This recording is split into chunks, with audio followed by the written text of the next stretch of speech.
شهر رمضان الذي أنزل فيه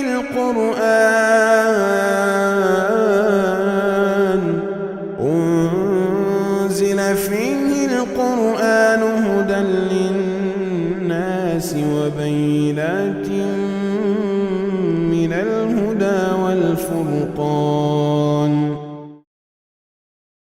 اس میں ایک عجیب بات بتائی جا رہی ہے کہ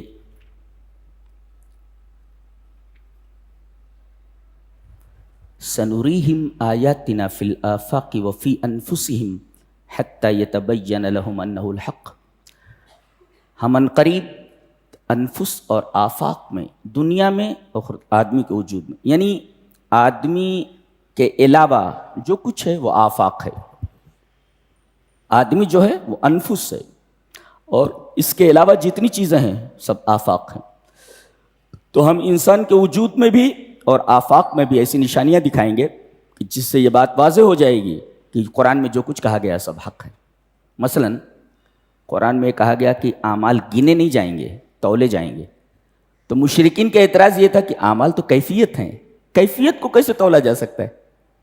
جی، کیفیت موزون کیسے ہوتی ہے؟ تولنے کے لیے مادی چیز ہونا چاہیے. ایک گلاس ہے، پانی ہے جس کا وزن ہو. آراز یہ کیسے موزون ہوتے ہیں؟ لیکن تھرمامیٹر ہے، اسی طریقے سے زلزلہ پیما ہے. یہ ساری ایجادات جو میدان میں آئیں انہوں نے بتا دیا کہ قرآن نے جو کہا بالکل صحیح کہا ہے. جی جی جی. اور انفس میں دکھایا کہ بچہ جب پیدا ہوتا ہے تو نطفے کے بعد علقہ ہوتا ہے. علقہ، اور عربی میں علقہ لیچ کو بولتے ہیں. لیچ، جونک. آپ اس کو دیکھیں رحم کے اندر، مشاہدہ کریں تو آپ کو نظر آئے گا کہ نطفے کے بعد جو مرحلہ ہوتا ہے ماں کے رحم میں وہ بالکل لیچ جونک جیسا ہوتا ہے، ایسا لٹکا رہتا ہے رحم کی دیوار سے، بچے دانی کی دیوار سے ایسے لیچ یعنی جونک کی طرح لپٹا ہوا ہوتا ہے. ایسے لپٹا ہوا ہوتا ہے، لٹکا ہوا ہوتا ہے ایسے. تو جو کچھ قرآن کہہ رہا ہے بالکل صحیح کہہ رہا ہے. اور کہتے ہیں کہ ہدہد کیسے بولتا تھا؟ ریڈیو ایجاد کر لی گئی، لوہا بول رہا ہے. موبائل ایجاد کر لی گئی، لوہا بول رہا ہے. اس کے آلات بولے، بے جان چیزیں بول رہی ہیں. اور حضرت سلیمان علیہ السلام کے پاس ملکہ بلقیس کا تخت پلک جھپکتے ہی آ گیا. کیسے؟ آج بڑی بڑی ایجادات ہیں. ابھی میں نے پڑھا کہ جاپان نے ایک گاڑی ایجاد کی ہے، الیکٹرک ہے، جو اوساکا اور ٹوکیو کے درمیان صرف 10 منٹ میں پہنچتی ہے، جبکہ اوساکا اور ٹوکیو کے درمیان فاصلہ 4800 کا ہے. یعنی 4800 کلومیٹر کا فاصلہ یہ ٹرین 10 منٹ میں طے کرتی ہے. کتنی تیز رفتہ ٹرین ہے. اوساکا اور ٹوکیو کے درمیان جو فاصلہ ہے وہ 4800 کلومیٹر ہے، جس کو یہ 10 منٹ میں طے کرتی ہے. کتنی فاسٹ ٹرین ہے یہ. تو یہ سب ایجادات بتا رہی ہیں کہ قرآن حکیم میں جو کچھ کہا گیا ہے وہ سب صحیح ہے. کچھ باتیں ابھی نہیں سمجھ میں آ رہی ہیں. آگے جب سائنس اور ٹیکنالوجی مزید ترقی کرے گی تو یہ بات اور واضح ہو جائے گی کہ جو باتیں ابھی نہیں سمجھ میں آ رہی ہیں وہ سب سمجھ میں آ جائیں گی.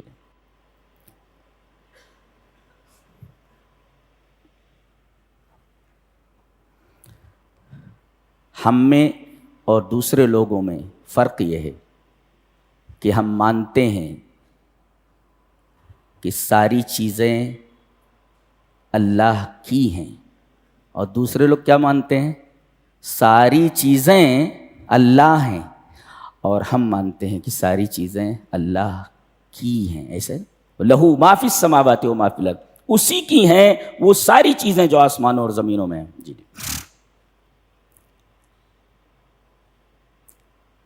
مکہ کو ام القری کہا گیا ہے، تمام گاؤں کی ماں. کیوں کہا گیا اس کو؟ وَكَذَلِكَ أَوْحَيْنَا إِلَيْكَ قُرْآنًا عَرَبِيًّا لِتُنذِرَ أُمَّ الْقُرَىٰ وَمَنْ حَوْلَهَا. جی، اس میں دو چیزیں قابل غور ہیں. ایک تو یہ کہ مکہ کو ام القری کہا گیا ہے، تمام گاؤں کی ماں. مفسرین نے اس کی تفسیر میں لکھا ہے لِأَنَّهَا أَقْدَمُ الْبِلَادِ، عرب میں سب سے پہلا گاؤں یہی ہے. جی، ما تقرت فی بلاد العرب قبل هذه القريہ، اس گاؤں سے پہلے بلاد عرب میں کوئی گاؤں تھا ہی نہیں، اسی وجہ سے اس کو ام القریٰ کہا گیا۔ اس کے بعد تمام بستیاں بسی ہیں بلاد عرب میں، سب سے پہلا گاؤں یہی ہے۔ تو گویا کہ اسی سے سارے گاؤں نکلے ہیں، اور بچے جس طرح کا ماں سے نکلتے ہیں ایسے ہی اس بستی سے تمام بستیاں نکلی ہیں، لہذا اس کا ام القریٰ کہنا بالکل بجا ہے، صحیح ہے۔ وَكَذَلِكَ أَوْحَيْنَا إِلَيْكَ قُرْآنًا، اور دوسری بات یہ کہے گی قرآن عربی زبان میں ہے، عربی زبان میں ہے، یہ کہنے کی کیا ضرورت تھی؟ کہتے ہیں کہ قرآن حکیم کو انتہائی گہرائی کے ساتھ، گہرائی کے ساتھ سمجھنے کے لیے عربی زبان کا جاننا ضروری ہے۔ اگر کوئی آدمی عربی زبان نہیں جانتا تو قرآن حکیم کو کما حق کہو گہرائی اور گہرائی کے ساتھ نہیں سمجھ سکتا۔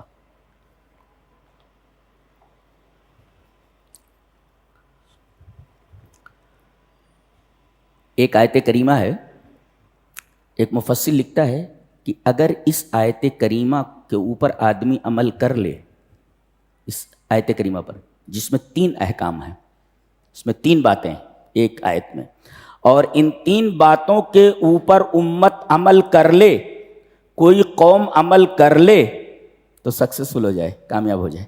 3 باتیں ہیں خالی، کون سی؟ وَمَا اخْتَلَفْتُمْ فِيهِ مِنْ شَيْءٍ فَحُكْمُهُ إِلَى اللَّهِ، کسی بھی بات میں اختلاف ہو جائے تو فیصلہ اللہ کی طرف چھوڑو، اللہ کیا فیصلہ کرتا۔ جی پہلی بات یہ، کوئی بھی معاملہ آئے اور کسی مسئلے میں اختلاف ہو جائے تو اختلاف کا حل اللہ کے پاس ڈھونڈو۔ وَمَا اخْتَلَفْتُمْ فِيهِ مِنْ شَيْءٍ فَحُكْمُهُ إِلَى اللَّهِ، پہلی چیز۔ اور دوسری چیز ہے فَاسْتَقِمْ كَمَا أُمِرْتَ، جیسا آپ کو حکم دیا گیا ہے اسی طریقے سے آپ اسلام کے راستے پر چلیں۔ جی اور تیسری چیز ہے اللہ ہی پر توکل ہونا چاہیے۔ جی ذالکم اللہ ربی علیہ توکلت والیہ انیب، اللہ پر توکل۔ جی اس کے بعد ایک آیت کریمہ ایسی آ رہی ہے، کہا گیا کہ لا نظیر لہا سوا آیت الکرسی، آیت الکرسی کے علاوہ پورے قرآن حکیم میں اس آیت کی نظیر ملتی نہیں ہے۔ یعنی گویا کہ آیت الکرسی کے بعد سب سے زیادہ اہم آیت یہ ہے، اور عجیب بات تو یہ ہے کہ اس میں بھی 10 جملے ہیں اور اس میں بھی 10 جملے ہیں، اس میں بھی 10 باتیں ہیں اور اس میں بھی 10 باتیں ہیں۔ اور ایک عجیب بات اور بھی ہے کہ آیت الکرسی میں جو 10 باتیں ہیں وہ عقیدے سے متعلق ہیں، اور یہ جو 10 باتیں ہیں یہ عمل سے متعلق ہیں۔ کتنی عجیب بات ہے۔ کہتے ہیں اس کی نظیر جو ہے آیت الکرسی کے علاوہ کسی اور جگہ نہیں ملتی۔ دیکھ لیتے ہیں۔ پہلی چیز فَلِذَلِكَ فَادْعُ، آپ اسی کی طرف دعوت دیجیے۔ کس کی طرف؟ پہلے دین کا تذکرہ کیا گیا، شرع لکم من الدین، اسی طرف اشارہ ہے۔ یہ جو اللہ نے دین بھیجا ہے اسی دین کی طرف آپ دعوت دیجیے۔ جی آج ہم کن کن چیزوں کی طرف دعوت دے رہے ہیں؟ فلاں مسلک کی طرف آ جائیے، فلاں مذہب کی طرف آ جائیے، فلاں شخصیت کی طرف آ جائیے۔ اللہ اکبر۔ کہا جا رہا ہے فَلِذَلِكَ فَادْعُ، یہ جو دین اللہ نے بھیجا ہے، جی اللہ نے جو دین بھیجا اسی کی طرف آپ بلائیے، کسی اور چیز کی طرف نہیں۔ پہلا حکم یہ۔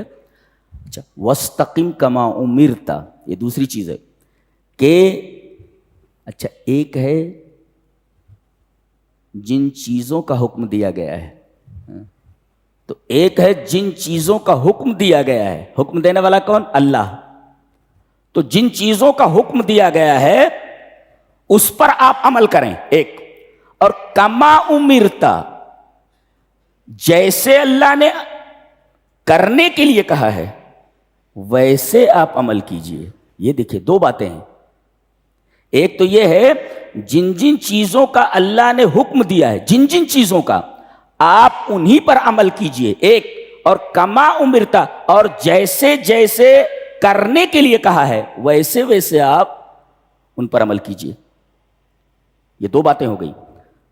وَاسْتَقِمْ كَمَا أُمِرْتَ، گویا کہ رسول بھی پابند ہے اللہ تبارک و تعالیٰ کے حکم کا، کہ اللہ جو حکم دے رسول کو اسی حکم پر عمل کرنا ہے۔ اور جیسے عمل کرنے کے لیے اللہ کہے رسول کو بھی ویسے ہی عمل کرنا ہے. اس میں رد ہے ان لوگوں کا جو کہتے ہیں کہ لہو تصرف فی الکون، کہ کائنات میں رسول اللہ صلی اللہ علیہ وسلم کو تصرف کا اختیار ہے. قطعاً نہیں، بالکل نہیں. جو جو چیزیں اللہ نے دی ہیں، جن جن چیزوں کا حکم دیا ہے، ان کو بروئے کار لانا ہے، ان پر عمل کرنا، اور جیسے جیسے کہا کما امرتا ویسے ویسے عمل کرنا ہے. رسول کائنات میں مختار نہیں ہے، جی مختار نہیں ہے. تیسری چیز وَلَا تَتَّبِعْ أَهْوَاءَهُمْ، یہ تیسرا حکم ہے. آپ ان کی خواہشوں کی اتباع مت کیجیے. جی لوگوں کی خواہش کچھ ہے، فلاں کی خواہش کچھ ہے، آپ ان کے خواہشات کی اتباع مت کیجیے، ان کی خواہشوں کے پیچھے مت چلیے. فلاں آدمی یہ چاہ رہا، فلاں آدمی وہ چاہ رہا، فلاں وہ چاہ رہا ہے، تو ان کی چاہتوں اور ان کی خواہشوں کے پیچھے آپ مت چلیے، بالکل نہیں. یہ کیوں کہا گیا؟ یہ کیوں کہا گیا کہ آپ لوگوں کی خواہشات کے پیچھے نہ چلیے؟ اس لیے کہ اس ٹکڑے کا تعلق پہلے سے ہے. پہلے ٹکڑے سے کہا گیا کہ جن جن چیزوں کا حکم دیا گیا ہے آپ ان چیزوں پر چلیے، اور جیسے جیسے ان پر چلنے کے لیے کہا گیا ویسے ویسے چلیے. لیکن اگر آپ خواہشات کی اتباع کرنے لگیں گے تو پھر اللہ کے حکموں کے اوپر کیسے چل سکتے ہیں؟ خواہشات کی اتباع الگ ہے اور اللہ تبارک و تعالیٰ کے مامورات الگ ہیں اور ان کے طریقے الگ ہیں. تو خواہشات کی اتباع یہ کما امرتا کے خلاف ہے. جی اس وجہ سے بعد میں کہا گیا وَلَا تَتَّبِعْ أَهْوَاءَهُمْ، خواہشات کی اتباع کریں گے آپ تو وَاسْتَقِمْ كَمَا أُمِرْتَ پر آپ عمل ہی نہیں کر سکتے، اس لیے کہ خواہشات الگ ہوتی ہیں اور وَاسْتَقِمْ كَمَا أُمِرْتَ ایک الگ چیز ہے. تین باتیں. یہ چوتھی بات جو کہی جا رہی ہے بڑی عجیب ہے. وَقُلْ آمَنْتُ بِمَا أَنزَلَ اللَّهُ مِنْ کتاب، آپ اعلان کر دیجئے، قل آپ اعلان کر دیجئے کہ جتنی کتابیں نازل ہوئی ہیں سب پر میں ایمان لایا. یہ کتابیں جنس ہے، جی جنس ہے یہ، اور ما نافیہ کے بعد ہے، ما نافیہ کے بعد، اور ما نافیہ کے بعد من کے ذریعے اگر کسی چیز کو ذکر کیا جائے تو اس کے اندر عموم پیدا ہو جاتا ہے. یعنی جتنی، جیسے ما لکم من الہ غیر، ما لکم من لایا گیا، اللہ کے علاوہ کوئی بھی معبود نہیں ہے، وہی لایا گیا. ما انزل اللہ من کتاب، جتنی کتابیں دو باتیں، جتنی کتابیں نازل ہوئی ہیں جی وہ نازل شدہ منزل کتابیں ان پر میں ایمان لائے. اشارہ اس بات کی طرف ہے آج جو کتابیں ہیں لوگوں کے پاس، جی انجیل ہے، تورات ہے، کہتے ہیں کہ یہ تورات ہے، یہ انجیل ہے، ہم اس پر ایمان نہیں لاتے. کیوں؟ اس لیے کہ اللہ نے جو نازل کیا تھا ان میں تحریف ہو چکی ہے. انجیل محرف ہے. یہ نہیں کہا جا سکتا کہ انجیل اسی طریقے سے جس طریقے سے اتری تھی. تورات اس کے بارے میں ہم نہیں کہہ سکتے کہ جس طریقے سے اتری تھی تورات اسی طریقے سے ہے. تو ہم تورات اور انجیل پر ایمان لاتے، مگر جو تمہارے ہاتھوں میں ہے اے یہود اور نصارہ، ہم ان پر ایمان نہیں لاتے، اس لیے کہ یہ وہ کتابیں نہیں ہیں جو اس وقت نازل ہوئی تھی موسیٰ پر اور عیسیٰ پر. یہ بڑی عجیب بات کہی گئی جی. وَقُلْ آمَنْتُ بِمَا أَنزَلَ، آپ اعلان کر دیجئے کہ میں ان تمام چیزوں پر ایمان لایا جو اللہ نے نازل کی ہیں. تمہارے پاس جو ہے وہ اس میں تحریف ہو چکی ہے، اس پر ہم ایمان لے آتے. اچھا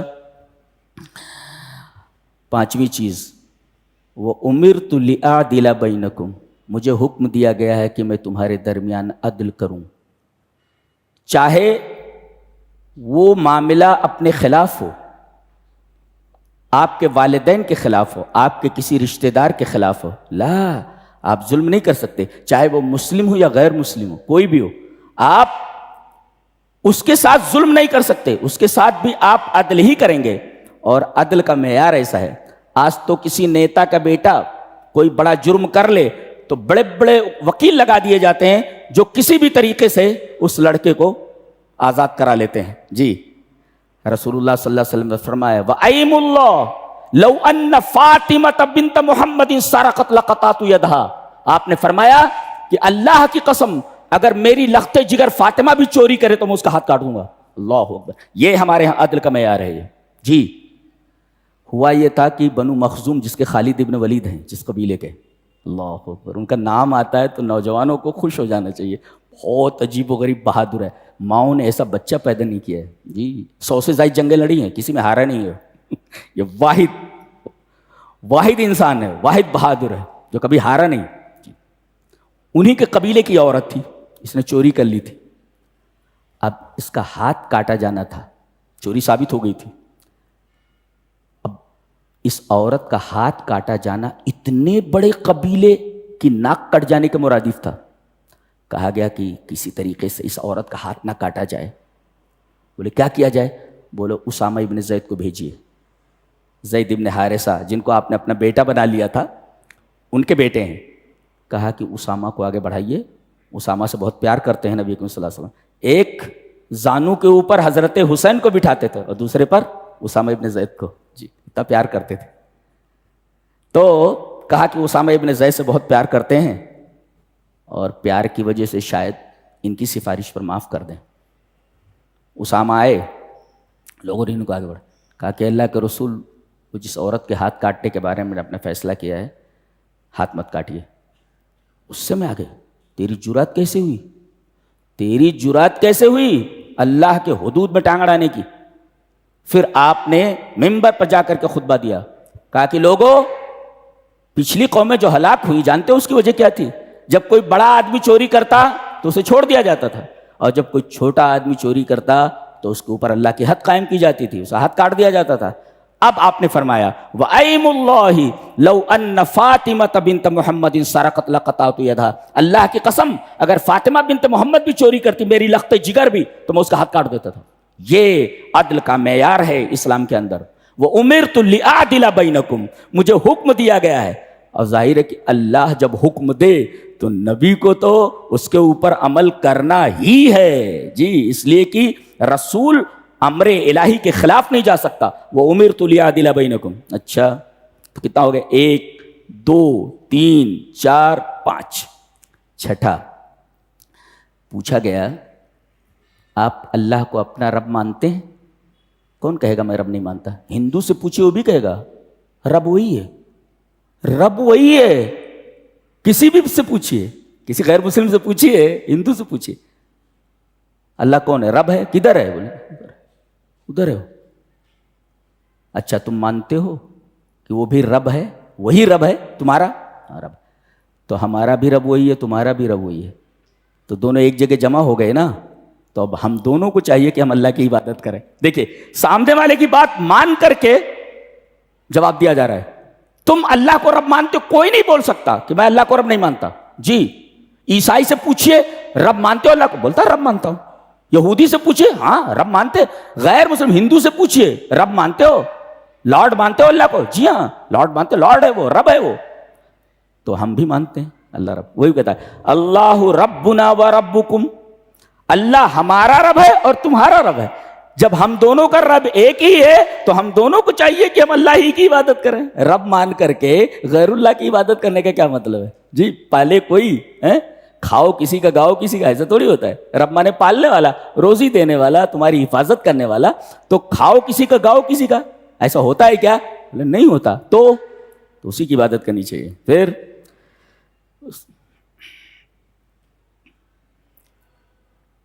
یہ کہا گیا ربنا و ربکم، تمہارا رب. کون؟ جو مسلمانوں کے علاوہ ہیں. ایسا کہا جا سکتا ہے تمہارا رب، لیکن یہ نہیں کہا جا سکتا رب الکافرین، ایسا نہیں کہا جاتا. رب الیہود اور رب النصارہ، رب الکلاب کتوں کا رب، رب القردہ بندروں کا رب، ایسا نہیں کہا جا سکتا. ہے تو سب، بندروں کا رب بھی وہی ہے، کتوں کا بھی رب بھی وہی ہے، ساری مخلوقات کا رب ہے. لیکن حقیر چیزوں کی طرف، اللہ کے نافرمانوں کی طرف اور حقیر لوگوں کی طرف رب کی اضافت نہیں کی جا سکتی. اللہ بندروں کا رب ہے لیکن حقیر ہے وہ، تو اتنی بڑی ذات کی اضافت حقیر مخلوق کی طرف کیسے کر سکتے ہیں آپ؟ تو بات کو دوسرے انداز سے کہا گیا تمہارا بھی رب ہے. ایک بادشاہ نے خواب دیکھا کہ اس کے تمام دانت گر گئے. بہت پریشان ہوا، تمام دانت گر گئے. منجمین کو بلایا، معبرین کو. اس خواب کی تعبیر بتائیں. بولے بادشاہ سلامت کیا خواب ہے؟ کہا کہ میں نے خواب دیکھا کہ میرے سارے دانت گر گئے ہیں. تو کیا بولتا ہے کہ آپ سے پہلے آپ کے جتنے حاشیے ہیں تمام آیان مملکت اور آپ کے تمام خاندان والے مر جائیں گے. کہا کہ پکڑو اس کو، اس میں جیل میں ڈال دو، اس کو جیل میں ڈالو، اس کو جیل میں ڈال دیا گیا. دوسرے معبر کو بلایا گیا. کہا کہ میں نے خواب دیکھا. کہا کہ کیا؟ کہا کہ میرے تمام دانت گر گئے ہیں. کہا کہ انت اطولہم عمرا، آپ اپنے تمام خاندانوں میں سب سے زیادہ عمر والے ہیں. بات بھائی مانا واحد نہیں سمجھے، بات ایک ہی ہے. آپ ان سے زیادہ عمر والے ہیں، یعنی آپ سے پہلے وہ سب مر جانے والے ہیں. جی اس نے کیا کہا پہلے والے نے کہ آپ سے پہلے آپ کے تمام خاندان والے، آپ کے تمام وزرائے مملکت اور آیان سلطنت مر جائیں گے. کہا قید کرو اس کو. دوسرا کیا بولا ہے؟ انت اطولہم عمرا، آپ ان میں سب سے زیادہ عمر والے ہیں. جی فاکرمہ، اس کا اکرام کیا. اس نے کہا باتیں کہ مانا واحد، کہ آپ ان کے بعد ہی مریں گے، اس سے پہلے سارے کے سارے مر جائیں گے. چونکہ بات ایک ہی، مانا واحد، لیکن طریقہ غلط ہے، طریقہ غلط ہے. جی جی وہی کہا گیا اللہ ربنا و ربکم، کن کی کا تمہارا، تم سب کا رب ہے. اضافت نہیں کی گئی کسی کی طرف. جی اور اس کے بعد فرمایا گیا لنا اعمالنا ولکم اعمالکم، ہم جو عمل کر رہے ہیں اس کی جزا ہمیں ملنے والی ہے، اور تم جو عمل کر رہے ہو اس کی جزا و سزا تمہیں ملنے والی ہے. جی اور اس کے بعد لا حجت بیننا و بینکم، حق واضح ہو جانے کے بعد، حق واضح ہو گیا، اب ہمارے درمیان اور آپ کے درمیان کوئی دلیل نہیں رہے گی. لا حجت بیننا و بینکم، مناظرہ ختم. اللہ یجمع، اب نہیں مان رہے ہو تو اللہ یجمع بیننا، تو ایک دن اللہ ہمیں جمع کرنے والا ہے، پھر بتائے گا کون حق پر ہے اور کون غلطی کے اوپر ہے. اللہ اکبر و الیہ المصیر. دیکھیں کتنی بات ہے، 1 2 3 4 5 6 7 8 9 10، اور اسی کی طرف سب کو جانا ہے، اسی کی طرف مصیر ہے. کہتے ہیں کہ یہ آیت کریمہ ایسی ہے جو آیت الکرسی کے بعد احکام کے معاملے میں سب سے زیادہ اہم ہے، اور عقیدے کے معاملے میں سب سے زیادہ اہم آیت الکرسی ہے. حضرت ابی بن کعب سے نبی کریم صلی اللہ علیہ وسلم نے پوچھا تھا کہ اعظم آیت فی کتاب اللہ، اللہ کی کتاب میں سب سے بڑی آیت کون سی ہے، سب سے عظیم آیت؟ تو حضرت ابی بن کعب نے کہا تھا اللہ کے رسول آیت الکرسی ہے. تو آپ نے ان کا سینہ ٹھونکتے ہوئے، سینے پر ہاتھ مارتے ہوئے کہا اے ابو المنذر تمہارا علم تمہیں مبارک ہو، پتہ یہ چلے کہ دین کا کوئی مسئلہ کوئی بتائے تو شاباشی دینا چاہیے، اور شاباشی پیٹھ ٹھونک کر نہیں، سینے پر ہاتھ مار کر شاباشی دینی چاہیے. جی یہ اسلام کا طریقہ ہے. ہم لوگ پیٹھ ٹھوکتے ہیں نا، لا لا لا، سینے ٹھوکتے ہوئے کہا. جی فضرب بصدرہ، آپ نے ان کے سینے کے اوپر ہاتھ مارا اور کہا کہ اے ابو المنذر، جو ابی بن کعب کی کنیت ہے، کہا تمہارا علم تمہیں مبارک ہو. آگے بڑی پیاری بات کہی جا رہی ہے یستعجل بها الذین لا یؤمنون بها، جی والذین آمنوا مشفقون منها ویعلمون انها الحق الا ان الذین یمارون فی الساعة لفی ضلال بعید. اس کے بعد کہ اللہ لطیف بعبادہ. لطیف کا مطلب ہوتا ہے کہ جو دکھائی نہ دے، اور کبھی کبھی ایسا کام ہو جو دکھائی نہ دے. ایک مفسر اللہ تبارک و تعالیٰ کی صفت کی ضمن میں لکھتا ہے جب تمام اسباب منقطع ہو جائیں، تمام سہارے ٹوٹ جائیں،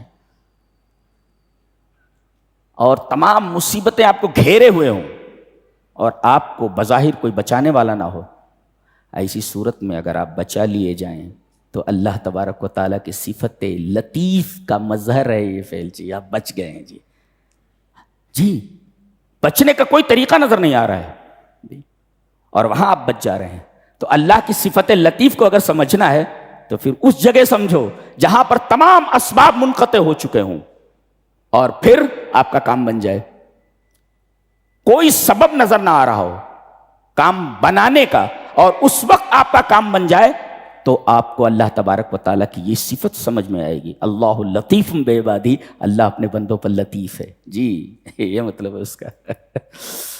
اس کے بعد کہا گیا یہ دنیا کھیتی ہے، اس میں دو طریقے کے کسان ہیں، ایک آخرت کا کسان اور ایک دنیا کا کسان۔ کیا بات ہے، اللہ۔ من کان یرید حرث من کھیتی، من کان یرید حرث الآخرۃ نزد له فی حرثہ ومن کان یرید حرث الدنیا نؤتہ منہا وما لہ فی الآخرۃ من نصیب۔ زمین کھیتی ہے، کسان اسی زمین کے ہیں اور دونوں اسی زمین میں کھیتی کر رہے ہیں جی، لیکن اسی زمین میں ایک کسان کھیتی صرف دنیا کے لیے کر رہا ہے اور ایک آخرت کے لیے کر رہا ہے جی۔ ایک اسی کو سب کچھ سمجھ رہا ہے، کھیتی ہی کو، اور ایک کھیتی کو آخرت کے لیے ذریعہ بنا رہا ہے۔ اللہ فرما رہا ہے دونوں کے بارے میں، کسان دو ہیں ان کے بارے میں، دونوں کے بارے میں فرمایا جو آدمی دنیا کی کھیتی کر رہا ہے جی تو ہم اس کو اتنا ہی دیں گے جتنا ہم چاہتے ہیں، اور جو آدمی آخرت کی کھیتی کرتا ہے اس کو ہم اتنا دیں گے جتنا وہ چاہتا ہے جی جی۔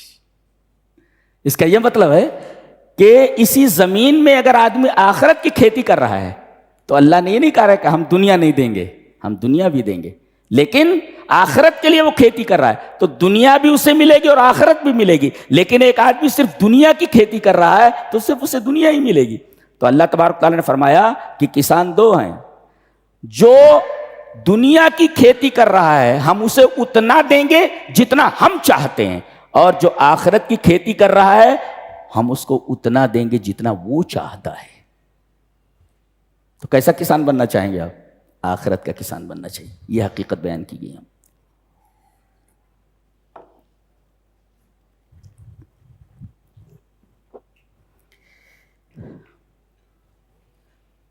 بڑی پیاری بات کہی جا رہی ہے، گانٹھ باندھو اس کو۔ وَيَسْتَجِيبُ الَّذِينَ آمَنُوا وَعَمِلُوا الصَّالِحَاتِ وَيَزِيدُهُم مِّن فَضْلِهِ۔ اللہ دعاؤں کو قبول کرتا ہے اچھے عمل کرنے والوں کی ہے۔ ایک مفسر اس پہ لکھتا ہے کُلَّمَا زَادَ إِيمَانُكَ أُسْرِعْتَ إِجَابَتُكَ۔ آپ کا ایمان جتنا بڑھتا جائے گا اتنی ہی زیادہ آپ کی دعا جلد قبول کی جائے گی۔ بعض لوگ ہوتے ہیں دعا کرتے ہیں اور جلدی قبول نہیں ہوتی تو کہتے ہیں دعا قبول ہی نہیں ہو رہے۔ اللہ کے بندے، اب ایک تیر چلانے والا ہے، اس نے کافی پریکٹس کی ہوئی ہے جی، تو وہ اگر نشانہ لگائے گا تو تقریباً اس کا ہر تیر ٹارگٹ کو پکڑ لے گا، ٹارگٹ کو چھو لے گا۔ اور ایک آدمی تیر چلانے میں ماہر ہی نہیں ہے تو کوئی تیر لگے گا کوئی تیر نہیں لگے گا۔ یہ تو ایک بدیہی بات ہے، اس پر کوئی دلیل قائم کرنے کی ضرورت نہیں ہے۔ تو وَيَسْتَجِيبُ الَّذِينَ آمَنُوا وَعَمِلُوا الصَّالِحَاتِ، اللہ قبول کرتا ہے ایمان اور عمل صالح کرنے والوں کی دعاؤں کو جی۔ اس کا مطلب یہ ہوا کُلَّمَا زَادَ إِيمَانُكَ أُسْرِعْتَ إِجَابَتُكَ، جتنی زیادہ تیرے ایمان کے اندر بڑھوتری ہوگی، تیرا ایمان بڑھے گا، اتنی ہی جلدی ایمان جتنا بڑھا، ایمان میں زیادتی ہوئی، اتنی جلدی تیری دعا قبول ہوگی، یہ فرمایا گیا۔ لہذا اگر دعا جلدی قبول کروانا چاہتے ہو اللہ سے کہ اللہ جلدی دعا قبول کر لے تو اپنا ایمان بڑھاؤ۔ اچھا، اور بہت جلدی آپ کو اپنی دعا قبول کروانی ہے، بہت جلدی، تو آپ کسی اجنبی آدمی جس کو آپ پہچانتے نہ ہوں چپکے سے اس کی مدد کر دیں جی جی، بہت جلدی دعا قبول ہو جاتی ہے۔ نہیں معلوم ہے آپ کو؟ حضرت موسیٰ علیہ السلام 8 دن سے بھاگ رہے ہیں فرعون سے بچنے کے لیے، مصر سے بھاگے ہیں، جنگل کی پتیاں کھا رہے ہیں اس لیے کچھ ہے نہیں۔ وہ آ کر کے آدمی نے بتایا تیرے قتل کا پلان بن رہا، بھاگ یہاں سے، ان الملا یأتمرون بک لیقتلوک فاخرج، نکل یہاں سے۔ فخرج منها خائفا یترقب، ادھر ادھر دیکھتے ہوئے اور ڈرتے ہوئے بھاگے، وقت ہی نہیں تھا کہ کچھ توشہ لیں، بھاگے۔ 8 دن تک یہ آدمی چلتا رہا ہے، جنگل کی پتیاں کھاتا رہا، پیر میں کچھ ہے نہیں، کپڑے پھٹ چکے ہیں۔ مدین پہنچے جہاں وہ بزرگ آدمی تھے، اس کنویں کے اوپر دیکھا جہاں یہ جس درخت کے نیچے بیٹھے ہوئے تھے کہ سامنے ایک کنواں ہے اور بہت سارے چرواہے اپنے اپنے مویشیوں کو پانی پلا کر وہاں سے چلے جا رہے ہیں. 2 لڑکیاں ایک طرف کھڑی ہیں, آتے ہیں, قال ما خطبکما, کیا بات ہے؟ تو انہوں نے بتایا کہ یہ چرواہے طاقتور ہیں اور یہ کنویں سے اپنے مویشیوں کو پانی پلا لیتے ہیں, اس پر وہ ڈھکنا ڈال دیتے ہیں, تو کبھی کبھی ہم لوگ بھی پلا لیتے ہیں مویشیوں کو. انہوں نے اپنی طاقت کے ذریعے جو اللہ نے انہیں عطا کی تھی, بھوکے پیاسے ہیں مگر طاقت ہے کافی, انہوں نے کنویں سے وہ ڈھکنا اٹھایا اور ان کے مویشیوں کو پانی پلایا. اور اللہ فرما رہا ہے کہ انہوں نے پانی پلا دیا, شکریہ کے لیے بھی وہاں نہیں ٹھہرے. فسقى لهما ثم تولى الى الظل, پھر وہ جو سایہ دار درخت تھا اس کے نیچے جا کر کے بیٹھ گئے اور دعا کر رہے ہیں, رب انی لما انزلت الی من خیر فقیر, میرے رب میں فقیر ہوں تیرا. الخیرات کلها تنزل من السماء, تمام کی تمام خیرات آسمان سے اترتی. جی, الخیرات کلها تنزل من السماء, رب انی لما انزلت الی من خیر فقیر, میرے رب جو خیر تو نازل کر رہا اس کا میں فقیر ہوں, میں محتاج ہوں. نبی بھی فقیر ہی ہوتا ہے. جی, نبی فقیر ہوتا ہے. یہ دیکھو یہ دعا کر رہے ہیں. جی, مدد کی انہوں نے, مدد کرنے کے بعد دعا کی, لڑکی آئی, دونوں میں سے ایک, بولے ابا بلا رہے ہیں. دیکھو یہاں چھوکری کا بھی انتظام ہو گیا اور نوکری کا بھی انتظام ہو گیا. انہوں نے کہا کہ میں اپنی ایک بیٹی کی شادی تجھ سے کرنا چاہتا ہوں, اور نوکری یہ رہی کہ 8 سال تک جو ہے بکریاں چرائے گا تو میری. جی, نوکری بھی مل گئی اور چھوکری بھی مل گئی. تو اگر فوراً آپ دعا قبول کروا تو فوراً دعا قبول ہوئی ہو. ادھر دعا کی انہوں نے, مدد کی, پریشان حالوں کی, اور اجنبی ہیں, شکریہ کی بھی پرواہ نہیں کی انہوں نے.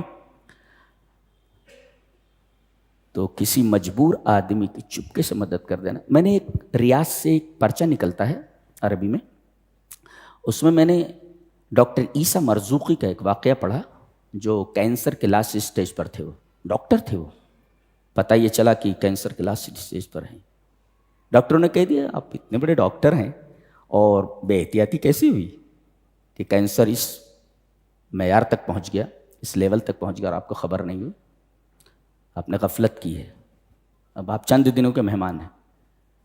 اتنا بڑا ڈاکٹر, بہت پیسے والا. انہیں ایک حدیث معلوم ہوئی, وَدَاوُ مَرْضَاكُمْ بِالصَّدَقَةِ, اپنے مریضوں کی دوا صدقہ دے کر کرو. جی, ایک روحانی علاج ہے. روحانی علاج کا مطلب نہیں کسی بابا کے پاس جا کر جھاڑ پھونک کروانا, یہ مطلب نہیں ہے اس کا. داؤ مرضاکم بالصدقہ, اپنے مریضوں کی دوا صدقہ دے کر کرو. جی, صدقہ دے کر کرو. کہتے ہیں کہ اپنی ساری دولت ایک بیوہ کے نام انہوں نے کر دی, جس کے بہت سارے بچے تھے اور بھوکے پیاسے بچے تھے سب, ان کا کوئی دیکھ ریکھ کرنے والا نہیں تھا. پوری پراپرٹی, پوری جائیداد اس کے نام لکھ دی. اس کے بعد تھوڑے دنوں کے بعد انہیں انتظار تھا میں مر جاؤں گا. چیک اپ کرایا تو پتہ چلا کینسر ہی نہیں ہے ان کو. جی, کینسر نہیں, کینسر. کہتے ہیں اس دا کی کوئی دوا نہیں. اللہ فرماتا ہے اپنے نبی کے ذریعے, جتنی دا یعنی بیماری نازل کی ہے اس کے ساتھ میں نے دوا نازل کی ہے. اب یہ تم نہ پہنچ پاؤ, تم کہتے ہو میڈیکل سائنس, ارے تمہارے میڈیکل سائنس کی کیا اوقات, ہاں وہاں تک پہنچے نہیں. یہ بھی اور رب تعالیٰ نے ہم ایسے ہی ٹھیک کر دیا اس کا, اس لیے کہ شافی تو وہی, انت شافی لا شفاء الا شفاء شفاء لا یغادر. یہ نیکی کر کے دیکھو, کوئی مصیبت آنے والی ہو وہ دور ہو جائے گی, مصیبت میں مبتلا ہو مصیبت دور ہو جاتی. جو کام کرنا وہ کرتے نہیں. بابا, ارے بابا خود محتاج ہے, وہ تمہارا کیا بنا سکتا, بابا خود محتاج. بابا تو کیا کرنا, یہ تعویذ لو, یہ گھر کی چوکھٹ کے نیچے گاڑ دینا, اسے پیڑ پر لٹکا دینا. ارے منحوس کہیں کا, بدماش کہیں کا, یہ سب کرنے سے کیا ہونے والا ہے؟ مرض کچھ ہے اور دوا کچھ بتا رہا ہے. تو مریض عشق پر لعنت خدا کی, مرض بڑھتا گیا جوں جوں دوا کی, تو وہ تو علاج ہی نہیں ہے نا اس کا. بیماری کچھ ہے اور دوا کچھ دے رہا ہے. دوا یہاں ہے. جی, بداؤ مرضاکم بالصدقہ. تو جتنی جلدی آپ جو ہے اللہ سے دعا قبول کروانا چاہتے ہیں تو اتنا ایمان آپ بڑھائیے. اس کے بعد ایک اصول بتایا جا رہا ہے کائنات کا کہ یہ نشیب و فراز کیوں ہے. جی, کسی کو اللہ نے بہت امیر بنا دیا, کسی کو غریب بنا دیا, ایسا کیوں ہے؟ سب کو برابر کر دیتا. فرمایا گیا وَلَوْ بَسَطَ اللَّهُ الرِّزْقَ لِعِبَادِهِ لَبَغَوْا فِي الْأَرْضِ, اگر ہم روزی کشادہ کر دیتے اپنے بندوں کے لیے تو یہ زمین میں بغاوت کرتے، زمین میں، اس لیے کہ جب پیسہ آتا ہے تو پھر آدمی کی جو خواہش وہ پوری ہونے کا نام نہیں لیتی ہے، فساد پیدا ہو جاتا۔ اور دوسرے یہ کہ ما خدم احد احدا، کوئی کسی کی خدمت کرتا ہی نہیں۔ آپ کو اپنا جوتا خود بنا لینا، جی، آپ کو اپنا کپڑا خود سل لینا، آپ کو اپنی ٹوپی خود بنا لینا، آپ کو اپنا علاج خود کر لینا۔ یہ جو نشیب و فراز رکھا ہے، ایک بیمار ہے ایک ڈاکٹر ہے، کہیں گے نہیں تو سب کچھ آپ کو ہونا، وہ تو ممکن نہیں ہے۔ ما خدم احد احدا، تو کوئی آدمی کسی کی خدمت کرتا ہی نہیں۔ تو یہ جو نشیب و فراز رکھا ہے امیری اور غریبی کا، تاکہ غریب تمہارا کام کرے اور تم غریب کو پیسہ دو، نہ اس کا تمہارے اوپر کوئی احسان، نہ تمہارا اس کے اوپر کوئی احسان۔ یہ نشیب و فراز اس طرح رکھا ہوا ہے۔ وَلَوْ بَسَطَ اللَّهُ الرِّزْقَ لِعِبَادِهِ لَبَغَوْا فِي الْأَرْضِ۔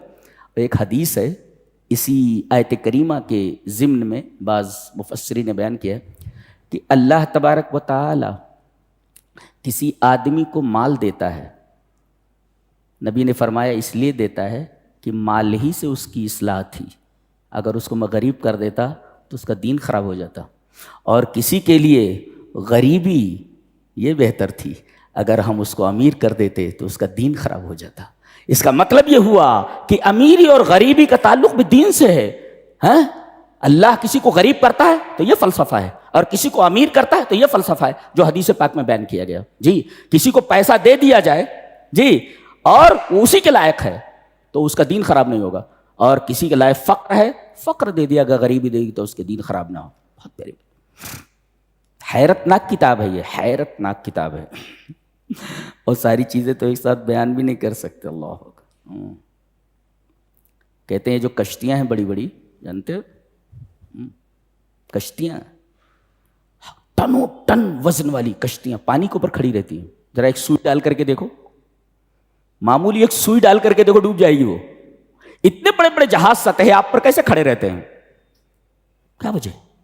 ہم نے پانی کو ایسا قانون دیا ہے کہ ہلکی چیز ڈالی جائے تو ڈوب جائے، اور وزنی چیز ایک خاص انداز سے بنا کر ڈالی جائے تو کھڑی رہتی ہے۔ یہ قانون ہم نے دیا ہوا ہے، اور یہ سب ہوا کی وجہ سے ہے۔ جی، کہتے ہیں کہ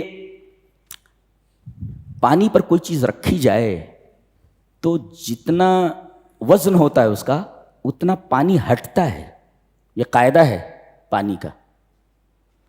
پانی پر کوئی چیز ڈالی جائے تو جتنا اس کا وزن رہتا ہے اتنا وہ پانی کو ہٹاتا ہے پانی کو، یہ قاعدہ ہے، یہ قانون ہے اللہ نے دیا ہوا ہے پانی کو۔ جی، اگر یہ قانون نہ ہوتا، فرمایا گیا ان یشاء یسکن الريح فیظللن رواکد علی ظہرہ، جی اگر وہ چاہتا تو ہوا کو روک دیتا، ہوا کو ساکن کر دیتا، فیظللن رواکد علی ظہرہ، تو سطح آپ کے اوپر ساری کی ساری کشتیاں کھڑی ہو جاتی، چلتی ہی نہیں ہو، گویا کہ ان کا چلنا اللہ تبارک و تعالیٰ کے حکم سے ہے۔ جی، شاعر نے اچھا کہا ہے کہ سمندروں میں موافق ہوا چلاتا ہے، سمندروں میں موافق ہوا چلاتا ہے، جہاز خود نہیں چلتے، خدا چلاتا ہے۔ تو ومن آیاتہ الجوار فی البحر کالاعلام ان یشاء یسکن الريح فیظللن رواکد علی ظہرہ۔ اور اس سورہ کریمہ کی سب سے بڑی خصوصیت یہ ہے کہ اس میں میں چاہتا ہوں، میں چاہتا ہوں، میں چاہتا ہوں، رب تعالیٰ کی مشیت کا ذکر 15 مرتبہ ہے۔ جی، 15 ٹائمز ہے، 15 مرتبہ۔ یہ واحد سورہ ہے جس میں لفظ یشاء 15 مرتبہ آیا ہے۔ کیا مطلب ہوا؟ ایقنت ان المشیئۃ کلھا للہ وحدہ، کہ مشیت پوری کی پوری سب اللہ کی ہے، وہ جو چاہتا ہے وہی ہوتا ہے، جو نہیں چاہتا نہیں ہوتا ہے، یہ مطلب ہے اس کا۔ ان یشاء، اگر وہ چاہے تو ایسا ہو جاتا، ان یشاء 15 مرتبہ ہے اس میں، اور 15 مرتبہ ہونے کا مطلب یہ ہے کہ یقین کرو کہ جو کچھ ہوتا ہے وہ سب اللہ کے حکم سے ہوتا ہے۔ یہاں تو سمندروں کے بارے میں کہا گیا، یہاں وہ جو بابا سے مانگنے کے لیے جاتے ہیں ان کے بارے میں کیا کہا گیا ہے؟ دیکھیے نا، یہاں بھی وہی ہے، یہب لمن یشاء، یہاں کیا تھا؟ این یشاء اس کے لیے 15 مرتبہ آیا ہے. یہاں کیا ہے؟ یہب لمن یشاء اناثا، جسے چاہے بیٹی دے. اللہ. اور یہاں ہبہ ہے. ہبہ مینس گفٹ. جی گفٹ. اور جب بیٹی ملے یا بیٹا ملے تو چونکہ گفٹ ہے یہ اللہ کی طرف سے، لہذا جب گفٹ ملے تو اللہ کا شکر ادا کرنا چاہیے. یہ دیکھیے. اچھا، اور یہاں لڑکی کا تذکرہ پہلے گفٹ دینے میں. اللہ نے فرمایا میں گفٹ دے رہا ہوں جس کو چاہتا ہوں اسے گفٹ دیتا ہوں.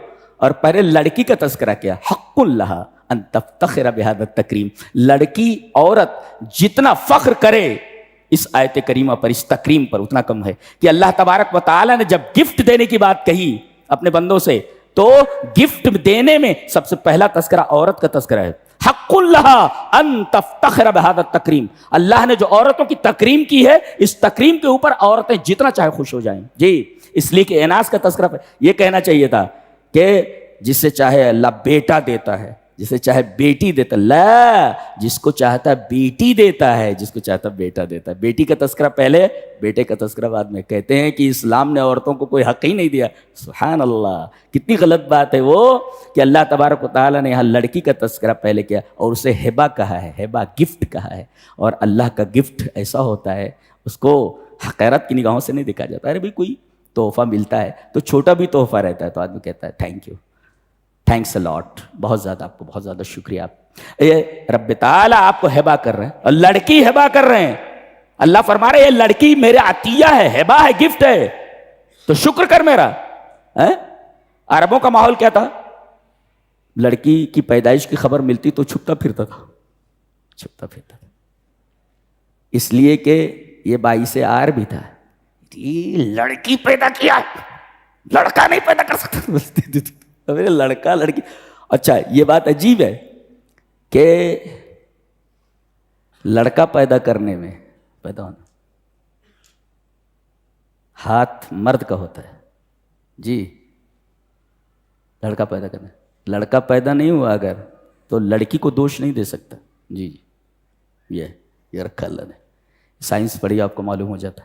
جی یہ نہیں کہہ سکتا کہ لڑکی کیسے ہو گئی، لڑکا کیوں نہیں ہوا، تیرے اندر گڑبڑی ہے. جی لڑکا نہیں ہوا تو یہاں بھی وہی آیا. اچھا پھر اس کے بعد عجیب بات ہے، 3 مرتبہ تو ایک آیت کے اندر آیا ہے، کہیں نہیں ہے ایسا.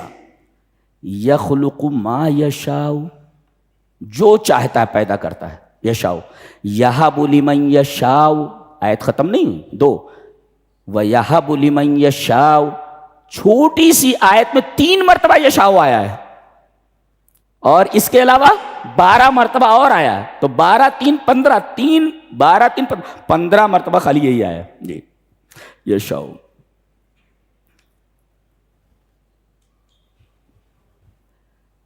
وہی جو نبی پر آتی تھی، کتنی قسمیں اس کی وحی کی؟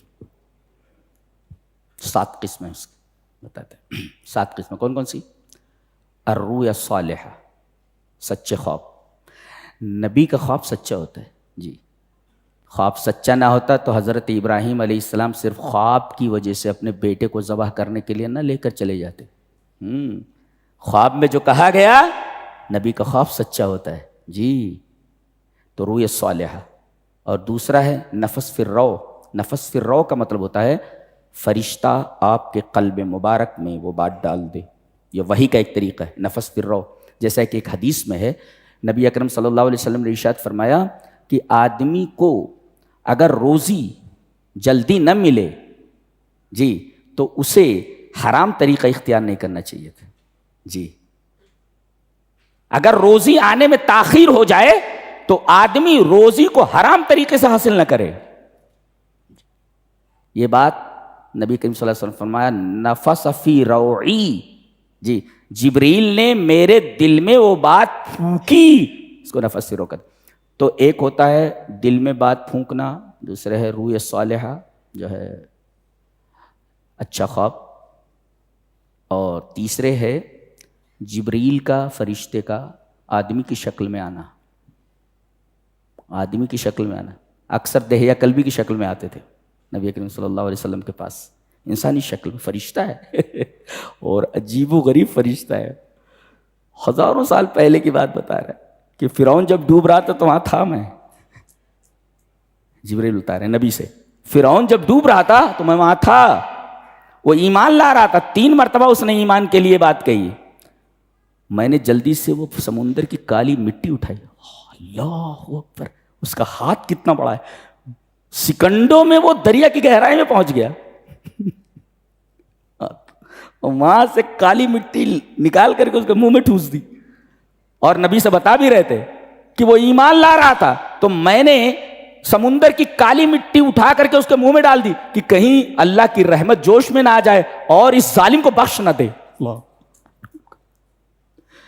تو یہ ہزاروں سال پہلے کی بات بتا رہے, یہ اتنا عجیب و غریب فرشتہ ہے. تو کبھی انسانی شکل میں آتے تھے, اکثر دہیہ کلبی ایک صحابی ان کی شکل میں آتے, اور اپنی اصلی صورت میں 2 مرتبہ, ایک دنیا میں اور ایک آسمان میں. 2 مرتبہ نبی کریم صلی اللہ علیہ وسلم انہوں نے دیکھا ان کو اصلی شکل میں. ان کے 600 پر تھے. اللہ اکبر. آپ غار حرا سے نکلے, اچانک آپ کی نظر ہورائزن پر پڑی, افق کے اوپر. آپ نے حضرت جبریل کو دیکھا, آپ کپا گئے, ڈر گئے آپ پوری طریقے سے. آپ بہت بہت زیادہ ڈر گئے, خوف زدہ ہو گئے ہو جبریل کو دیکھ کر کے. آپ نے بتایا کہ میں نے دیکھا کہ پورا افق, پورا ہورائزن بھرا ہوا ہے. اتنا بڑا فرشتہ ہے, پورا افق بھرا ہوا ہے, پورا ہورائزن, اور ان کے 600 پر ہیں. اتنا اللہ اکبر, استغفر اللہ. یہ ہے فرشتے اللہ کے. اللہ, یہ فرشتہ یہ اپنی اصلی شکل میں 2 بار آیا اور نبی کریم صلی اللہ علیہ وسلم نے دیکھا ان کو. ایک جب معراج میں گئے تھے تب, اور ایک دنیا میں غار حرا سے آپ نکلتے ہوئے ان کو دیکھ رہے ہیں.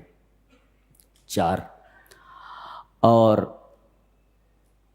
ایک ہے سلسلۃ الجرس کی آواز آتی تھی. سلسلۃ الجرس, جیسے سلسلۃ الجرس کس کو بولتے, اونٹوں کی قطار جا رہی ہو اور سب کے گلے میں گھنٹیاں ہوں, تو اب سارے اونٹ ایک ساتھ چل رہے ہیں اور گھنٹیاں بج رہی ہیں, تو گھنٹیوں کا جو ردم ہوتا ہے, ردم ایک ساتھ, بالکل اسی طریقے کی آواز آتی تھی. وہ فرشتہ دور سے قلب نبوی کے اوپر وحی کرتا تھا. سلسلۃ الجرس اس کو بولتے ہیں.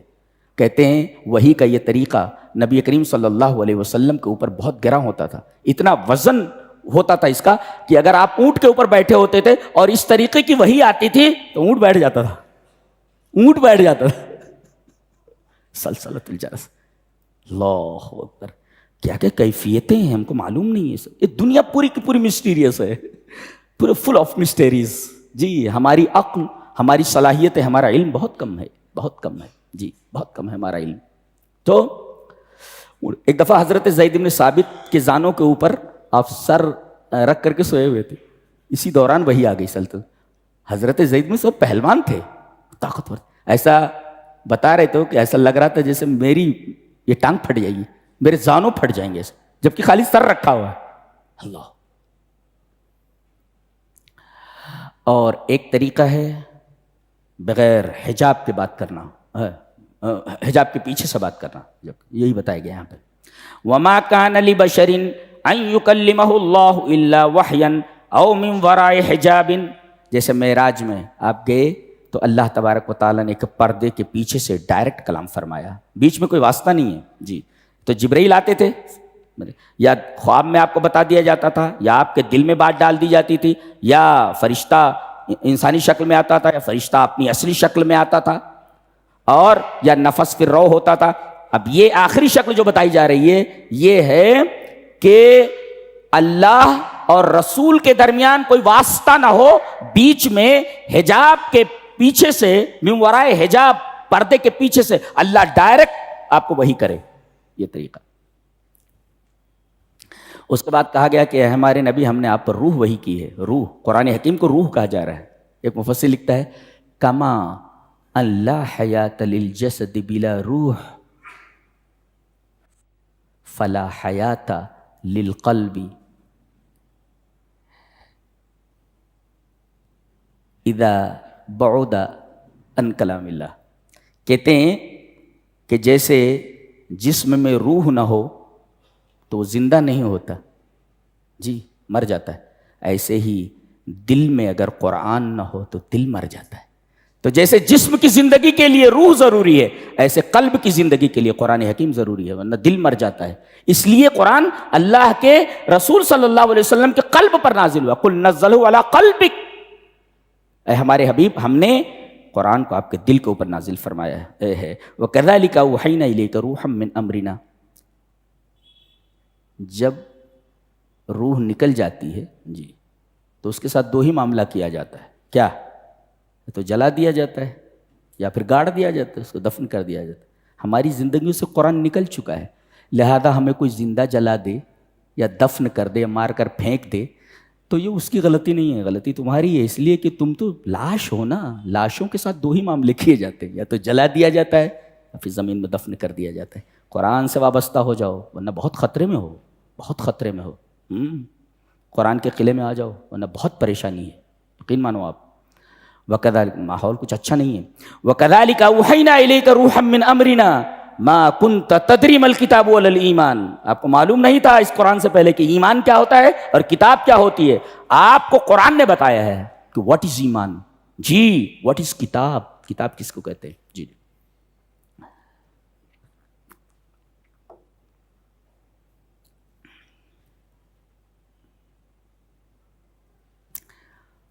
بتایا گیا کہ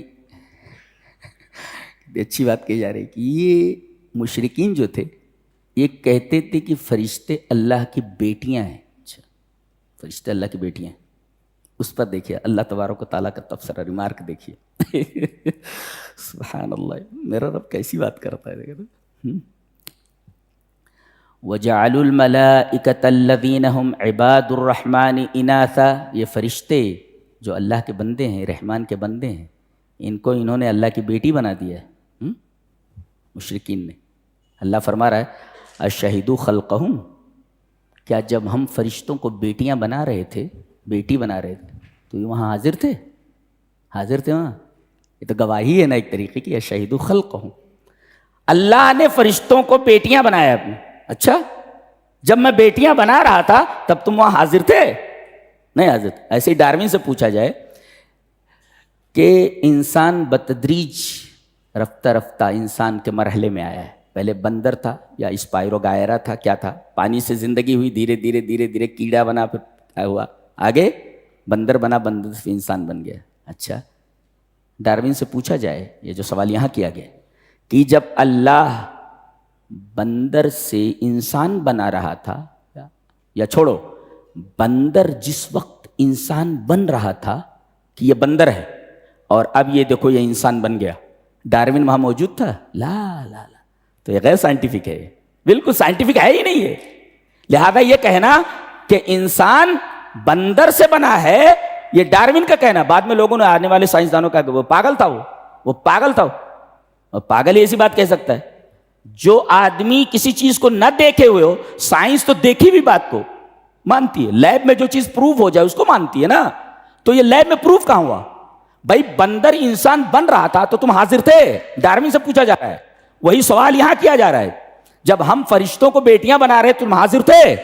اور ڈاروین جب بندر انسان بن رہا تو تو حاضر تھا وہاں؟ دونوں کہہ رہے حاضر نہیں تھے. تو یہ بہت بڑی بات کہہ دی گئی. ڈاروین سے بھی کہا جا رہا ہے اور ان لوگوں سے بھی، کیا ستکتب شہادتہم، یہ تمہاری جو بات ہے نا، یہ گواہی یہ لکھ لی جا رہی ہے اور کل قیامت کے دن پوچھا جائے گا. ڈاروین سے بھی، بندر جب بن رہا تھا انسان، بول دیکھا تھا تو نے؟ اور ان سے بھی پوچھا جائے گا جب ہم فرشتوں کو بیٹیاں بنا رہے تم حاضر تھے؟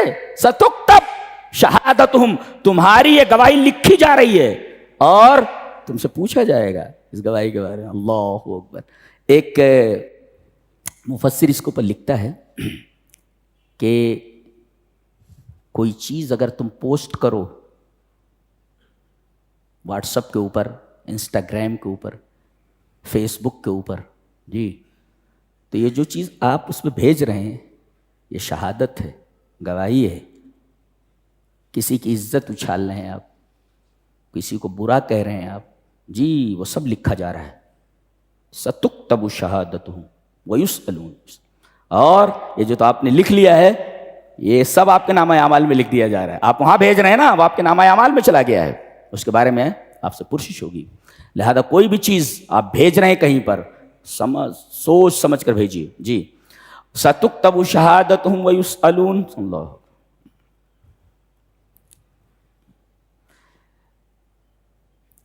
ایک بات کہی گئی کہ کوئی بڑا ہے کوئی چھوٹا ہے. ایسا کیسے ہوتا ہے؟ اللہ نے فرمایا نحن قسمنا بینہم معیشتہم فی الحیات الدنیا. یہ تقسیم ہماری ہے. ہم سے کون سوال کر سکتا ہے؟ ہم سے کون سوال کرنے والا؟ تو کون؟ تو بندہ ہے نا. نوکر مالک سے سوال کرے گا؟ مخلوق خالق سے سوال کرے گی؟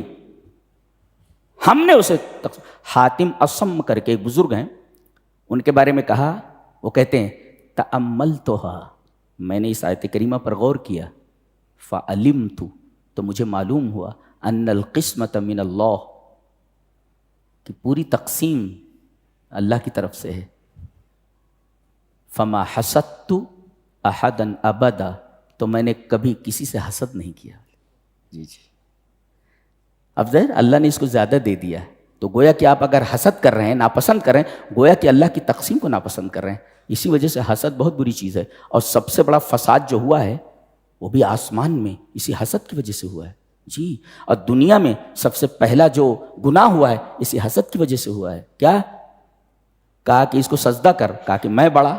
حسد ہو گیا نا آدم سے ابلیس کو، تو پہلا جو گناہ ہوا وہ حسد کی وجہ سے ہوا. اور قابیل نے اپنے چھوٹے بھائی حابیل کو قتل کیا، اس کے پیچھے یہی جذبہ کار فرماتا، حسد. میری قربانی کیوں قبول نہیں ہوئی، تیری قربانی کیسے قبول ہو گئی؟ تو زمین پر پہلا گناہ جو ہوا قتل کا، وہ بھی حسد اس کے پیچھے تھا.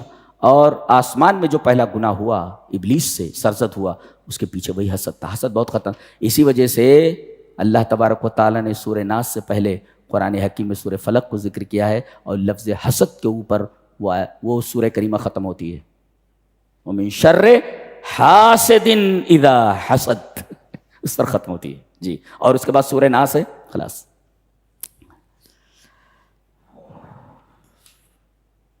تو اللہ کسی کو کم دے رہا ہے، کسی کو زیادہ دے رہا ہے، تو سب اللہ کی تقسیم ہے. کسی کو زیادہ دے دے، حسد نہیں کرنا چاہیے، دعا کرنی چاہیے اس کے لیے. ہاں رشک کر سکتے ہیں آپ، اے اللہ اس کو اتنا تو نے دیا ہے، اگر مجھے دیتا تو یہ تو چمڑی چلی جائے دمڑی نہ جائے والا آدمی ہے، مجھے دیتا تو میں تیری راہ میں خرچ کرتا. یہ تمنا کرنی چاہیے. اس کو کہتے ہیں رشک. رشک جائز ہے، حسد جائز نہیں. جی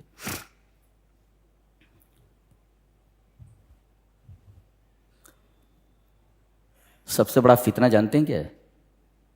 سب سے بڑا فتنہ یہ ہے، اعظم الفتنتی، سب سے بڑا فتنہ، ان تتمسک بالشر وتدعو الیہ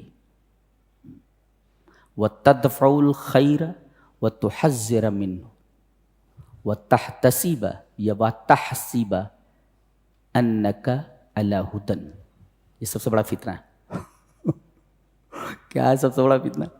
فتنہ یہ ہے سب سے بڑا کہ آپ برائی کو پکڑے ہوئے ہیں اور برائی کی طرف بلا رہے ہیں اور نیکی کو ہٹا رہے ہیں اور نیکی سے ڈرا رہے ہیں اور سمجھ رہے ہیں کہ آپ ہدایت کے اوپر ہیں. ایک یہاں ہے نا زور زور سے کتا، ایک کتا ہے اور زور زور سے تقریر کرتا ہے، پوری تقریر شرک کے اوپر ہوتی ہے نا، پوری تقریر اس کی شرک کے اوپر ہوتی. عجیب و غریب ہے وہ، اور کچھ آتا جاتا نہیں ہے. کمال تو یہ کچھ آتا جاتا نہیں. اللہ کو چھوڑ کر کے سب کو اس نے معبود بنا رکھا ہے بندے نے، اور وہ یہ سمجھتا کہ ہدایت پر ہیں. اچھا توحید سے ہٹا رہا ہے اور شرک سے ڈرا رہا ہے، شرک سے ڈرا رہا ہے اور توحید سے ہٹا رہا ہے. عجیب بات. تو سب سے بڑا فتنہ یہ ہے کہ آدمی ناحق پر ہو اور ناحق کی طرف دعوت دے رہا ہو اور حق کو ہٹا رہا ہو اور حق سے لوگوں کو ڈرا رہا ہو، اس کے باوجود یہ سمجھ رہا ہو کہ وہ حق کے اوپر ہے. یہ دنیا کا سب سے بڑا فتنہ ہے. اعظم الفتن اعظم البلایا. جی بات. کہتے ہیں 4 لفظ ایسے ہیں جو بڑے مہلک ہیں. اربع کلمات مہلکات، 4 لفظ ایسے ہیں جو بڑے مہلک ہیں، ہاں ہلاک کر دینے والے. میں، ہم، میرا اور میرے پاس. جی یہ آئی ہیو، مائن وغیرہ وغیرہ. عربی میں کہتے ہیں انا میں، نحنو ہم، لی میرا، نحنو ہم. دیکھ رہے عندی میرے پاس. اور یہ 4 شیاطین کہہ چکے ہیں. فرعون نے کہا الیس لی ملک مصر وہذہ الانہار تجری من تحتی، کیا میرا نہیں ہے یہ مصر کا ملک، مصر کی بادشاہ؟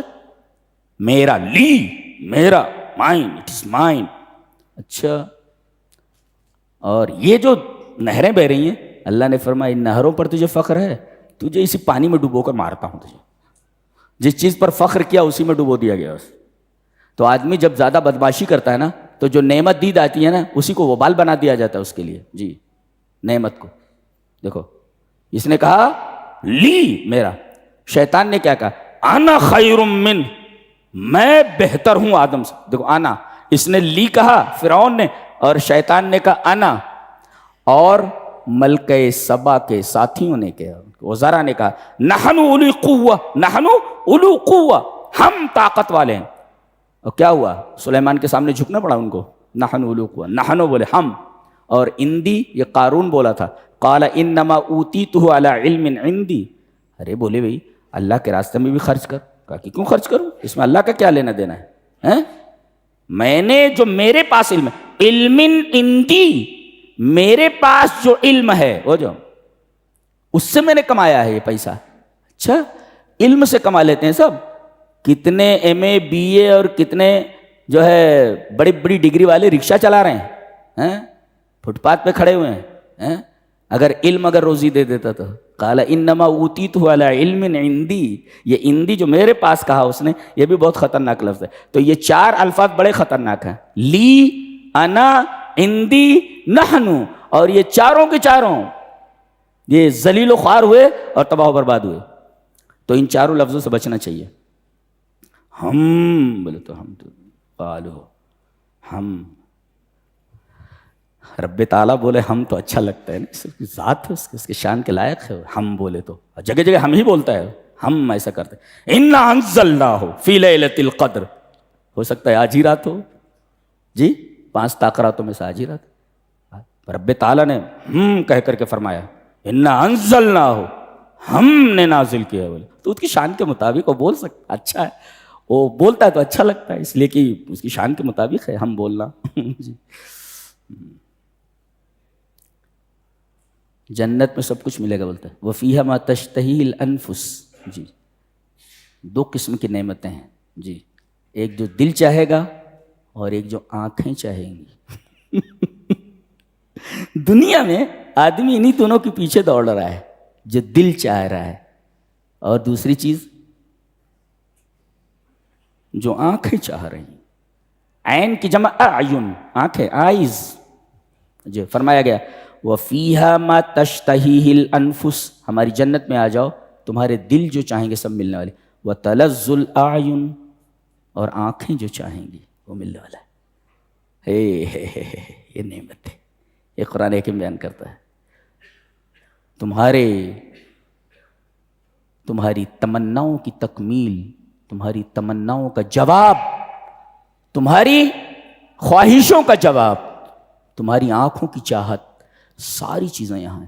مکان تسکین تمنا، مقام تکمیل آرزو صرف اور صرف جنت ہے. جی اور آگے فرمایا گیا یہاں کون لوگ آنے والے ہیں؟ وَتِلْكَ الْجَنَّةُ الَّتِي أُورِثْتُمُوهَا بِمَا كُنْتُمْ تَعْمَلُونَ. نیک عمل کرنے والے یہاں آنے والے ہیں. بتا بھی دیا گیا کہ کائے کے لیے. اس کے بعد سورہ دخان آ رہی ہے جس میں آج رات کا تذکرہ ہے. فرمایا گیا حامیم والکتاب المبین.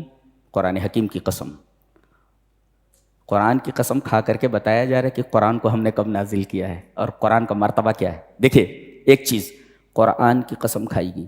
والکتاب المبین، کتاب مبین کی قسم. مبین کا مطلب بالکل واضح، اس کی کوئی بات پیچیدہ نہیں ہے، جی بالکل واضح. کتاب مبین کی قسم، ہم نے اس کتاب مبین کو انا انزلنا، ہم نے اس کتاب کو نازل کیا ہے، اوپر سے آئی ہے. اچھا کب؟ فی لیلۃ، رات میں.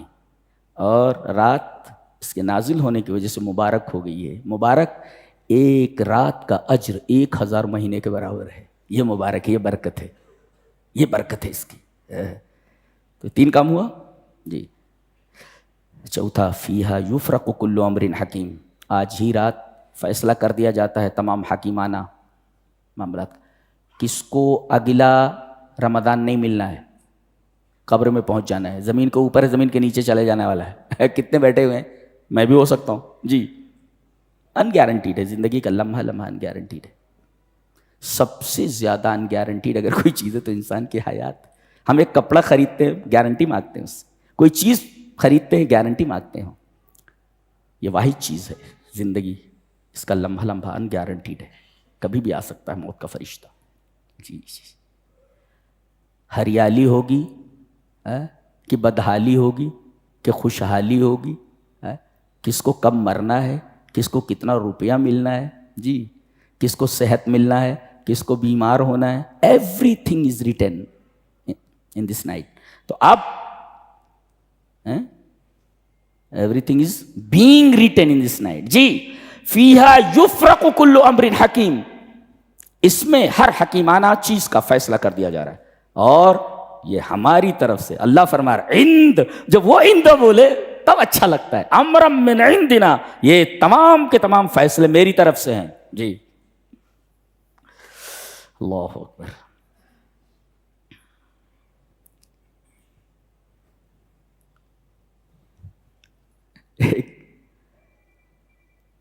فرعون جو ہے اپنے آپ کو ربکم الاعلیٰ بولتا تھا، میں تمہارا سب سے بڑا رب ہوں.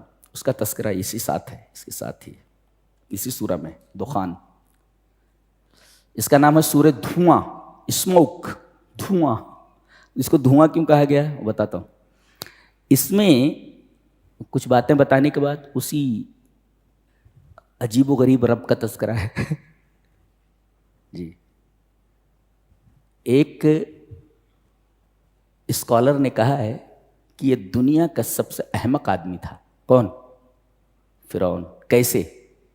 ایک نجومی نے یہ کہا کہ ایک لڑکا پیدا ہوگا جو تیری حکومت کو ختم کر دے گا، تباہ کر دے گا جی.